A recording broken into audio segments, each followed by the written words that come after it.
ఎప్పుడైనా సరే ఏదైనా అకస్మాత్తుగా చూడకూడదు చూసామనుకోండి, ఎలా ఇప్పటికిప్పుడు స్నానం చేయడానికి అవకాశం లేదు, ఎలాగ మరి చాలా దోషభూయిష్టమైన విషయం చూశానే, ఈ పాపం పోవాలంటే అనుకున్నాను అనుకోండి, వెంటనే ఏమిటంటే గరికిని ముట్టుకుంటే చాలు పోతుంది.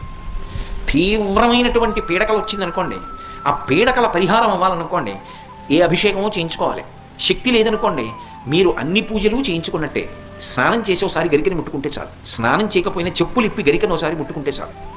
అందుకే శతమూలా శతాంకుర సర్వగం హరతు మే పాపం దుర్వాదు స్వప్ననాశిని. ఓ శతమూలా శతాంకుర, నువ్వు అనేకమైన వేర్లతో ముందుకెడుతుంటావు, అటువంటి అంకుర నిన్ను ముట్టుకుంటున్నాను. దీనివల్ల ఏమవుతోంది? సర్వగం హరతు మే పాపం, నా పాపములన్నీ పోతున్నాయి. దుస్వప్ననాశిని, దుస్వప్నములు పీడకల యొక్క ఫలితము పోతోంది. అటువంటి గరిక విఘ్నేశ్వరుడి పాదముల మీద వేసి తీసి కళ్ళకద్దుకుని తల మీద పెట్టుకున్నారనుకోండి, విఘ్నములన్నింటినీ కూడా తీసేస్తారు.